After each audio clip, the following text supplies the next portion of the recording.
امریکہ کی بھارتی وزیر اعظم نریندر مودی کو شٹ اپ کال اشتعال انگیز بیان بازی بند کر کے علاقائی امن و امان استحکام برقرار رکھنے کا کہہ دیا۔ بھارت کے سیکرٹری خارجہ وکرم مسری کی امریکہ کے نائب وزیر خارجہ کرسٹوفر سے واشنگٹن میں ملاقات۔ ترجمان امریکی محکمہ خارجہ ٹیمی بروس کے مطابق بھارت کو واضح طور پر کہا گیا کہ وہ کسی بھی قسم کی جارحیت سے گریز کرے۔ دوسری جانب گودی میڈیا نے ہزیمت چھپانے کے لیے امریکی صدر کی کردار کشی کرنا شروع کر دی۔ مودی کے حمایتی ارنب گوسوامی جیسے بھارتی اینکرز نے امریکی صدر کو دہشت گردوں کا سرپرست اور جھوٹا تک قرار دے دیا۔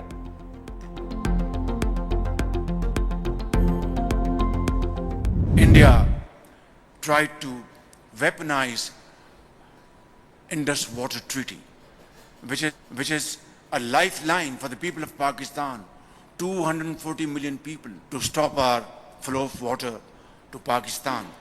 This is not possible, this was never possible, and this will not be possible, inshallah. Pakistan, Azerbaijan and Turkey, we are now eagerly looking forward to take our trilateral partnership to new heights. Pakistan کا پانی بند کرنے کی دھمکی کسی صورت قبول نہیں۔ بھارت 24 کروڑ پاکستانیوں کا پانی روکنا چاہتا ہے، ایسا کبھی نہیں ہو پائے گا۔ وزیر اعظم شہباز شریف کا سیفری کی کانفرنس سے خطاب، کہا پاکستان خوش قسمت ہے کہ اس کے پاس ترکی، آذربائیجان جیسے سچے دوست ہیں۔ آذربائیجان کی یوم آزادی تقریب میں بھی شرکت، بولے پاکستان نے 5 گنا بڑے دشمن کو شکست دی۔ بھارت کے 4 رافیل سمیت 6 جہاز گرائے، مارکہ حق میں عظیم کامیابی حاصل کی۔ پہلگام واقعے کی آڑ میں پاکستان پر جارحیت مسلط کی گئی۔ فیلڈ مارشل سید عاصم منیر کی قیادت میں دشمن کو عبرتناک شکست دی۔ پاکستان کی مؤثر جوابی کارروائی کے بعد بھارت نے جنگ بندی کی درخواست کی۔ پاکستان اور بھارت کشیدگی کے دوران ترکی اور آذربائیجان کی حمایت پر مشکور ہیں۔ وزیر اعظم کا 2 روزہ دورہ آذربائیجان مکمل، تاجکستان چلے گئے۔ تاجک صدر سے کچھ دیر تک ملاقات شیڈول۔ پاکستان کو بھارت سے تنازعات کے خاتمے کے لیے امریکی کردار جاری رہنے کی توقع۔ امریکہ میں پاکستانی سفیر رضوان سعید شیخ کہتے ہیں بھارتی جارحانہ بیانات کے تسلسل کے سبب پاک بھارت جنگ بندی کمزور ہے۔ پاکستان کو توقع ہے امریکی حکومت ان تصفیہ طلب معاملات میں پیش رفت کے حوالے سے توجہ اور کردار جاری رکھے گی۔ کشمیر بارے اقوام متحدہ کی قراردادوں پر عمل کی راہ میں بھارت سب سے بڑی رکاوٹ ہے۔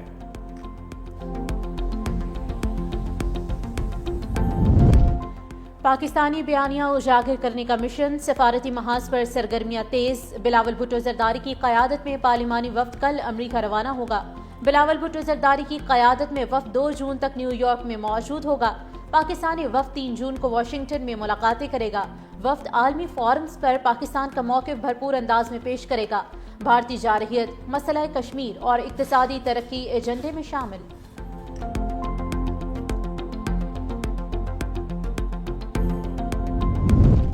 پاک فضائیہ کے ہاتھوں بھارتی رافیل کی تباہی پر فرانس بھی شرمندہ۔ فرانسیسی فوج کا پہلا رد عمل سامنے آ گیا۔ ترجمان کرنل گیوما کہتے ہیں کہ پاک بھارت جنگ کے دوران رافیل مار گرانے کی خبروں پر بھارت سے رابطے میں ہیں۔ معاملہ فرانس کے لیے بہت اہم ہے۔ اگر واقعی رافیل تباہ ہوئے ہیں تو یہ 2 دہائیوں کی آپریشنل سروس کا پہلا واقعہ ہوگا۔ فرانس اس فضائی جھڑپ سے زیادہ سیکھنے کا خواہش مند ہے۔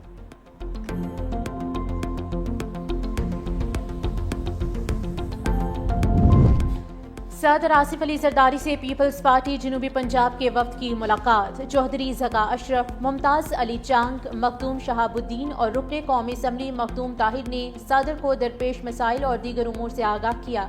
صدر زرداری کے جمہوری اقدار کے استحکام میں تمام سیاسی قوتوں کے کردار کی تعریف، کہا جمہوریت کے تسلسل اور اداروں کے استحکام کے لیے ہم آہنگی اور سیاسی مکالمے کا فروغ وقت کی اہم ضرورت ہے۔ عوامی مسائل کے دیر پا حل کے لیے تمام طبقات کے ساتھ مشاورت اور تعاون کے ساتھ آگے بڑھنا ہوگا۔ پاکستان میں متبادل ذرائع توانائی کا انقلاب آ چکا۔ کوشش ہے پاور ٹیرف میں پائیدار بنیاد پر کمی کی جائے۔ وفاقی وزیر توانائی اویس لغاری کا بجلی کے شعبے میں تبدیلیوں پر ورکشاپ سے خطاب، کہا حکومت نے گزشتہ 1 سال میں صنعتی شعبے کا ٹیرف 30% کم کیا۔ پاور سیکٹر میں اہم اصلاحات کی گئیں۔ 2-3 سال سے بجلی کی طلب میں کمی واقع ہوئی۔ کوشش کر رہے ہیں ترسیلی نقصانات کا بوجھ صارفین پر نہ پڑے۔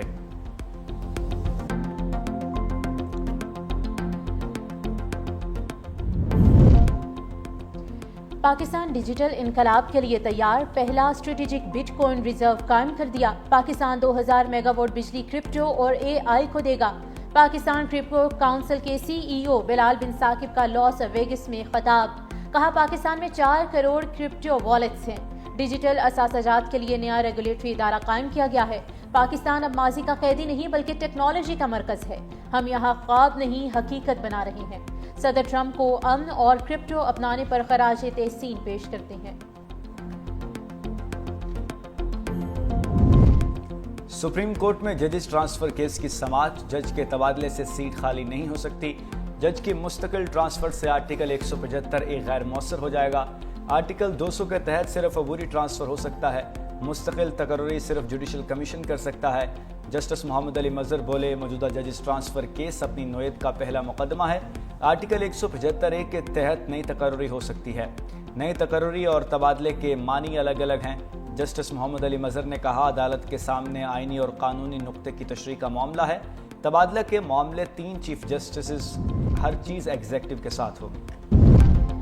برطانیہ کے قانونی ماہرین کا اسرائیل پر پابندیاں عائد کرنے کا مطالبہ۔ سابق سپریم کورٹ ججز سمیت وکلاء اور قانونی ماہرین نے برطانوی وزیر اعظم کیئر سٹارمر کو خط لکھ دیا۔ اسرائیل سے تجارتی معاہدے معطل اور اسرائیلی وزراء پر سفری پابندیاں لگانے کا مطالبہ کیا۔ برطانوی حکومت پر زور دیا کہ غزہ میں قتل عام روکنے کے لیے فوری اقدامات کیے جائیں۔ عالمی فوجداری عدالت کے وارنٹ پر عمل درآمد کو یقینی بنایا جائے۔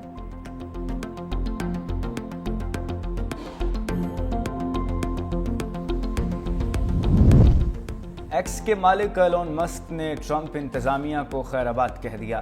سوشل میڈیا پر پیغام میں کہا، حکومت کے خصوصی ملازم کی حیثیت سے میرا ٹائم ختم ہو گیا۔ صدر ٹرمپ کا شکریہ کہ انہوں نے اضافی اخراجات کم کرنے کا موقع دیا۔ وائٹ ہاؤس نے ایلون مسک کے ٹرمپ انتظامیہ چھوڑنے کی تصدیق کر دی۔ میڈیا رپورٹس کے مطابق ایلون مسک نے صدر ٹرمپ کو بتائے بغیر مشیر کا عہدہ چھوڑا۔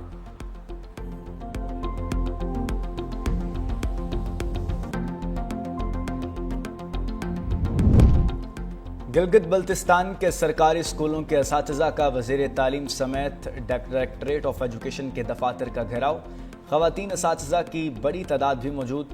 سرکاری اسکولوں میں تعلیم کا سلسلہ معطل، اساتذہ کا پروموشن کا نوٹیفیکیشن جاری ہونے تک دھرنا ختم کرنے سے انکار۔ آزاد کشمیر کے شہر راولاکوٹ میں قانون نافذ کرنے والے اداروں کی کارروائی، 4 دہشت گرد ہلاک۔ دہشت گردوں کی موجودگی کی خفیہ اطلاع پر آپریشن کیا گیا۔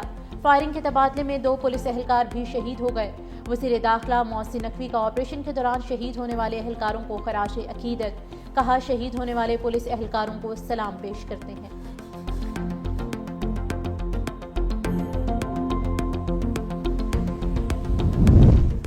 لاہور میں مبینہ مقابلوں میں 4 ڈاکو پار، چونگ میں 2 موٹر سائیکلوں پر سوار 5 ڈاکوؤں کو رکنے کا اشارہ کیا گیا تو ملزموں نے فائرنگ کر دی۔ پولیس کی جوابی کارروائی، 3 ڈاکو اپنے ساتھیوں کی فائرنگ سے ہلاک ہو گئے۔ دوسری جانب کانا میں اشتہار کی گرفتاری کی چھاپہ مارا گیا تو ملزموں نے فائرنگ کر دی۔ ایک ملزم اپنے ہی ساتھیوں کی فائرنگ سے مارا گیا۔